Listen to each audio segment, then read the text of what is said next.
Hello दोस्तों, NCERT books में आपका स्वागत है।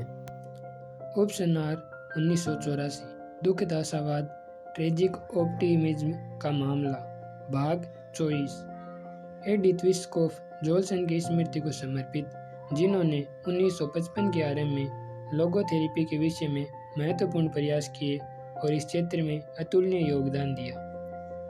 ट्रेजिक ट्रायड दुखद तिकड़ी। सबसे पहले तो हमें स्वयं से ये पूछना होगा कि हम दुखद आशावाद से क्या समझते हैं। संक्षेप में इसका अर्थ है कि एक व्यक्ति अपने ट्रेजिक ट्रायड के बावजूद आशावादी है और बना रहेगा। लोगोथेरेपी में इस ट्रेजिक ट्रायड ही कहा जाता है। इस तिकड़ी में मनुष्य के अस्तित्व के ऐसे पहलू हो सकते हैं जो इन तीन हालातों में घिरे हो: पीड़ा, अपराध बोध और मृत्यु। यह अध्याय वास्तव में इस प्रश्न को उठाता है कि इन सब के बावजूद जीवन के प्रति सकारात्मक भाव कैसे रखा जा सकता है। दूसरे शब्दों में कहा जाए तो क्या दुखद पहलुओं के बावजूद जीवन अपना अर्थ बनाए रख सकता है?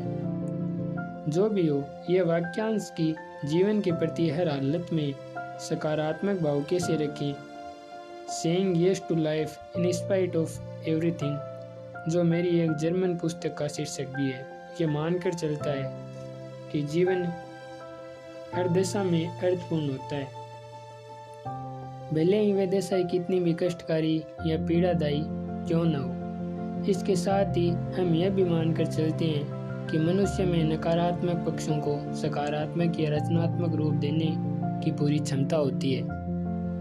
दूसरे शब्दों में, किसी भी परिस्थिति का सबसे बेहतर उपयोग ही सबसे अधिक मायने रखता है, यानी हालात से सर्वोत्तम पाने की कोशिश।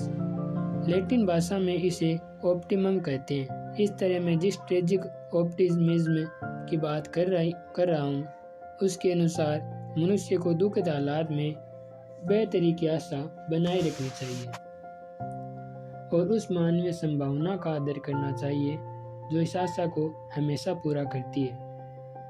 समस्याओं को सफलता और उपलब्धि में बदलना, अपराध बोध में सबक सीखकर स्वयं को बेहतर बनाने के लिए बदलना और जीवन की नश्वरता को जानते हुए अपने कामों के प्रति जिम्मेदारी का एहसास रखना। यह बात हमेशा दिमाग में रखनी चाहिए कि हम आशावाद को किसी पर थोप नहीं सकते और न ही किसी को इसे निभाने का आदेश दिया जा सकता है। किसी को भी मजबूरन इसे अपनाने के लिए विवश नहीं किया जा सकता।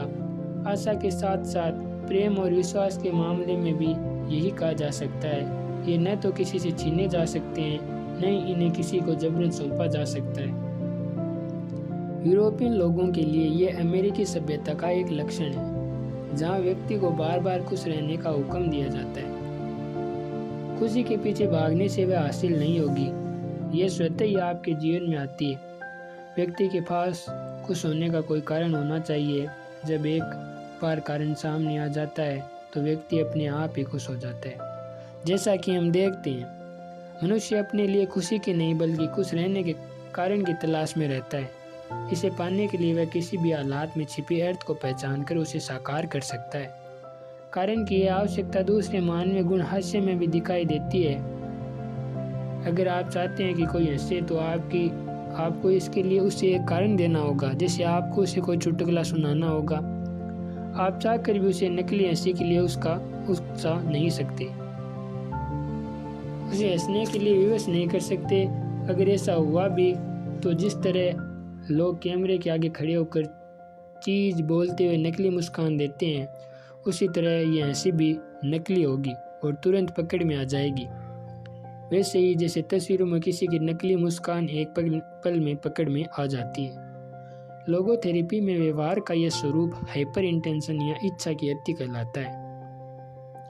इसके कारण ही सेक्स संबंधी विक्षिप्तता देखने को मिलती है, फिर चाहे वह चरम सुख पाने की अयोग्यता हो या फिर नपुंसकता।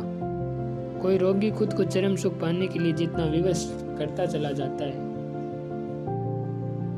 सेक्स का सुख उससे उतना ही दूर होता चला जाता है। वह उसे छलने लगता है। उस समय सुख पाने का ये नियम उसके सुख को नष्ट करने का कारण बन जाता है। गिव अप इट एक बार जब मनुष्य की अर्थ की तलाश पूरी हो जाती है तो यह न केवल उसे खुशी देती है बल्कि उसे अपनी पीड़ा से पार करने की क्षमता भी प्रदान करती है। लेकिन यदि किसी की अर्थ की तलाश पूरी न हो सके तो क्या होता है? हो सकता है कि यह स्थिति उसके लिए घातक हो जाए। उदाहरण के लिए मुझे याद आ रहा है कि यातना शिविरों में कई बार बहुत ही भयानक हालात बन जाते थे। पहले मुझे अमेरिकी सैनिकों ने इस बारे में बताया था। उन्होंने इस स्थिति को गिव अप इटिस का नाम दे रखा था। शिविरों में यह बर्ताव उन लोगों द्वारा किया जाता था जो अचानक सुबह 5 बजे उठकर काम पर जाने के बजाय अपनी कोठरियों में ही डट जाते। वे अपने मल और मूत्र से भीगे फूस के बिस्तरों पर पसरे रहते। उस समय उन पर किसी भी तरह की धमकी या कठोर व्यवहार का कोई असर नहीं होता। इसके बाद वे अपनी किसी जेब से छिपाई हुई सिगरेट निकालते और धूम्रपान करने लगते। उस एक पल के बाद हम जान जाते कि इसके बाद अगले 48 घंटों के भीतर हमें उन्हें तिल तिल कर मरते देखना होगा। ऐसा उन लोगों के साथ होता था जिनके जीवन से अर्थ की तलाश समाप्त हो जाती और उन पर तत्काल सुख पाने की भावना हावी हो जाती। हमारी रोजमर्रा के जीवन में भी ऐसी ही एक मिसाल बार बार सामने आती रहती है। मैं इन युवाओं के बारे में सोचता हूँ जो विश्वव्यापी स्तर पर खुद को एक ऐसी पीढ़ी के रूप में पेश करते हैं जिसके पास कोई भविष्य नहीं है। वे तत्काल सुख पाने के लिए केवल सिगरेट नहीं बल्कि नशीली दवाइयों का भी सेवन करते हैं। दरअसल नशीली दवाइयों तो केवल एक पहलू है। जब हमारी अस्तित्व संबंधी मांगें पूरी नहीं होती तो उनसे उपजी निराशा ही हमारी औद्योगिक समाज पर हावी होती जाती है। आज केवल लोगो थेरेपिस्ट ये दावा नहीं कर रहे हैं कि अर्थहीनता का भाव ही पागलपन का कारण बनता जा रहा है। स्टैनफोर्ड विश्वविद्यालय के इरवी डी यालोम एक्जिस्टेंशियल साइकोथेरेपी में लिखते हैं, एक मनोचिकित्सक विभाग में भर्ती हुए 40 रोगियों में से 12 रोगी अर्थ संबंधी समस्या से ग्रस्त थे। हजारों मील दूर बसे पालो आल्टो में भी इस स्थिति में लगभग 1% का अंतर पाया गया। हाल ही में आए आंकड़ों से पता चलता है कि वियना की 29% जनसंख्या को इस बात की शिकायत है कि उन्हें अपने जीवन में कोई अर्थ नजर नहीं आता। बेरोजगारी से संबंधित विक्षिप्तता, भले ही ये अति सरलीकरण लगे, लेकिन निरर्थक जीवन के कारण के बारे में कहा जा सकता है कि लोगों के पास जीने के पर्याप्त साधन तो हो गए हैं, लेकिन उनके पास जीने का कोई मकसद नहीं बचा। लेकिन ऐसे भी कई लोग हैं जिनके पास जीने के साधन भी नहीं है। मैं विशेष रूप से उन लोगों के बारे में विचार कर रहा हूँ जो बेरोजगार हैं। 50 साल पहले मैंने एक खास प्रकार के अवसाद से जुड़ा अध्ययन प्रस्तुत किया था। मैंने उसमें उन युवाओं के अवसाद का अध्ययन किया था जो बेरोजगार थे। मैंने उसे अनएम्प्लॉयमेंट न्यूरोसिस, बेरोजगारी से संबंधित विक्षिप्तता का नाम दिया।